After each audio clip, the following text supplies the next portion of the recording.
Bonjour à tous. Aujourd'hui dans HistofM, à l'occasion du 80e anniversaire de la fin de la Seconde Guerre mondiale en Europe, nous allons nous intéresser dans ce récit à cette journée du 8 mai 1945. À travers les yeux et paroles de 5 personnes, nous allons revivre ensemble ce moment historique où a pris fin la Seconde Guerre mondiale en Europe, commencée en septembre 1939 par l'invasion de la Pologne et se terminant par la reddition sans condition des forces de l'Axe, cette alliance germano-italienne et leurs alliés. Le premier témoin de ce moment est un certain André Besson, un tout jeune adolescent lorsque le conflit éclate. Né en 1927 à Dole, il consacre une grande partie de sa vie d'historien à recueillir et à transmettre les récits de ceux qui ont vécu cette période, notamment en Franche-Comté. Il raconte son 8 mai 1945 par ces mots.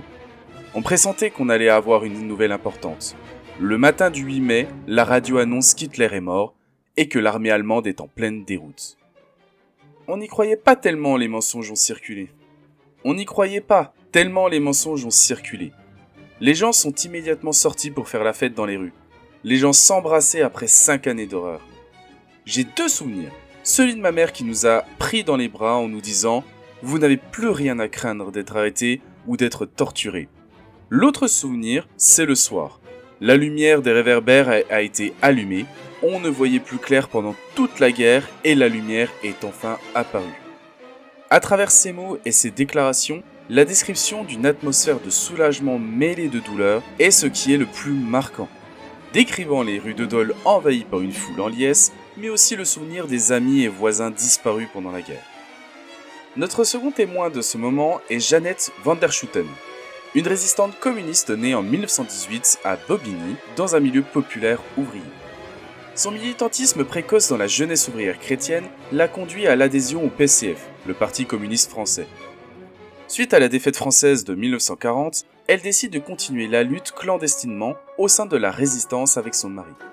Elle raconte alors son 8 mai 1945. C'était un soulagement. C'était la fin du nazisme, du fascisme. C'est important. Ça, c'était une victoire importante. D'ailleurs, nous, on avait lutté pour ça. Mais pour Jeannette, l'annonce de la victoire n'est pas un jour de fête. Elle ajoute par la suite « Mon 8 mai a été une journée de deuil. Tout le monde était heureux, mais moi je voyais ce qu'on avait passé pendant 4 ans. Tous mes camarades qui étaient tombés, mes camarades qui avaient 22 ans, 25 ans. Tout ça me revenait. Je ne pouvais pas me mêler à cette foule. Impossible de me mêler à la foule. Mon mari m'avait dit « Tu viens ?» Je lui ai répondu « Non, on n'ira pas. » Et on n'y a pas été, ni l'un ni l'autre. Ce sentiment de joie mêlé à celui de la tristesse est d'autant plus marquant dans les témoignages suivants. Celui de Jean Durand, né en 1926 à Paris, et engagé dans le réseau de résistance Libérés Fédérés dès l'âge de 17 ans, où il s'occupe activement de l'aide aux réfugiés et aux aviateurs alliés abattus en leur facilitant le passage vers l'Espagne. Ces actions mènent à son arrestation ainsi que 25 de ses camarades le 8 novembre 1943 par les Gestapo suite à une dénonciation d'un milicien. Emprisonné à Luchon, puis à la prison de Saint-Michel de Toulouse, il subit de multiples sévices et tortures. Il est ensuite déporté au camp de concentration de Buchenwald. Pendant presque 18 mois, il sent la mort le ronger à petit feu. Il ne devra sa vie qu'à une seule personne, un détenu anti-nazi allemand. Ce ne sera que bien plus tard qu'il apprendra que son sauveur a été liquidé par les SS. Rapatrié de Buchenwald à Sainte-Marthory début mai 1945, il raconte sa journée du 8 mai. Je pesais 35 kilos. Alors je n'avais pas l'esprit à la fête. J'étais heureux de voir les autres heureux, mais moi je ne l'étais pas. Je pensais aux disparus. Et puis, quand j'ai vu les pétainistes parmi ceux qui sonnaient les cloches du 8 mai 1945, ça m'a fait mal. Ce jour-là, c'est un jour où je me sens seul. J'aimerais tellement que mes amis soient là. En effet, l'horreur des camps aura eu raison de tous ses camarades déportés en même temps que lui. Seul survivant, son témoignage et son engagement sera mis au service le restant de sa vie dans tous les combats humanistes, notamment celui contre le franquisme, par une aide aux militants antifascistes espagnols, dont nombre d'entre eux lui doivent de ne pas être expulsés de France. Il sera également président du conseil départemental de la Résistance pendant plus de 30 ans et participera activement au réseau d'éducation sans frontières. La capitulation allemande a donné de nombreux sentiments entremêlés, souvent confus entre la volonté d'être heureux et d'être enfin sorti de 6 années de guerre, ainsi que la volonté de ne pas oublier les nombreux morts et disparus. Mais de l'autre côté, la fin de la guerre a été aussi de moments de joie et de rencontres. Ce sera le cas pour Eliane, lors du bal du 8 mai 45, où elle fit la rencontre de son futur mari.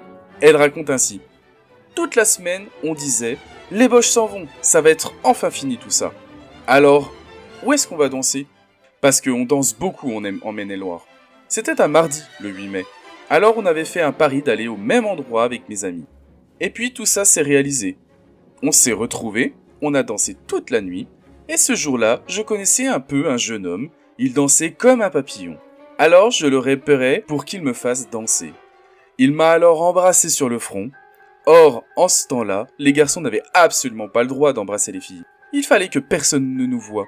Je me suis dit, oh, mon Dieu, qu'est-ce que va dire ma mère si elle m'a vu?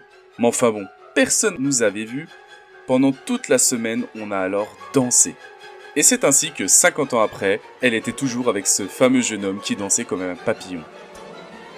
Je souhaite maintenant terminer par le regard d'un des plus singuliers, celui d'un enfant né dans le conflit, n'ayant rien connu d'autre que la guerre, l'occupation, les restrictions alimentaires et de liberté.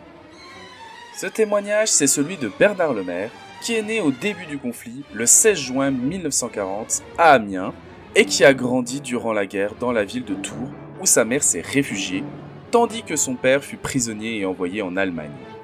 Son 8 mai 45, malgré son jeune âge, est aussi le témoignage de ceux dont les parents ont été contraints de partir et pour qui ces derniers sont parfois des étrangers. Il raconte: mon père était militaire. Il avait été fait prisonnier à peu près à la même époque que l'avancée allemande. Il avait été transféré immédiatement en Allemagne pour aller aider dans les usines ou les champs, les fermes. Le 8 mai 45, ma mère m'a amené pour attendre l'arrivée des prisonniers revenant en train et qui étaient annoncés rue Jules Barny, à la caserne de Jean. Il faisait un temps exceptionnel, un ciel bleu remarquable, une chaleur importante. Et on attendait, et mon père n'est pas arrivé. D'un seul coup, je vois mon oncle arriver en vélo, à toute allure et en criant « Georges est arrivé, il est à la maison !» Il me met alors sur son porte-bagages en me disant « Moi je t'emmène d'abord, ta mère va venir à pied. » Il pédale et arrive à l'impasse des Poulies. Là je descends du vélo et j'entre dans la maison de mon oncle, et je me souviens encore de cette pièce dans cette impasse très sombre. Au fond de la pièce, là où il y avait un éclairage par le fond, je vois alors se découper un colosse. Quelqu'un qui émergeait, qui m'a pris dans ses bras et qui m'a levé jusqu'au plafond. C'est vraiment le premier souvenir que j'ai de mon père. Et pourtant, mon père qui n'était pas un colosse, mais dans mon souvenir d'enfance, c'était quelqu'un d'extraordinaire que je voyais pour la première fois, c'était mon père. On peut également ajouter cette petite anecdote car quelques jours après l'arrivée de son père, il demandera même à sa mère si il va rester encore longtemps celui-ci. Nous voilà à la fin de cette série de témoignages sur le 8 mai 45. Il était important pour moi aussi de terminer sur quelque chose de beaucoup plus positif parce que tout n'a pas été, certes, très rose durant le conflit, mais il y a également eu des moments de joie, notamment la libération. Et donc, il est important aussi de continuer à commémorer ces instants passés, car très peu de personnes aujourd'hui restent pour témoigner de ces événements. Merci à tous d'avoir écouté ce podcast dédié aux commémorations du 8 mai 45. N'hésitez pas à partager massivement et on se retrouve très prochainement pour un nouvel épisode d'Histophène.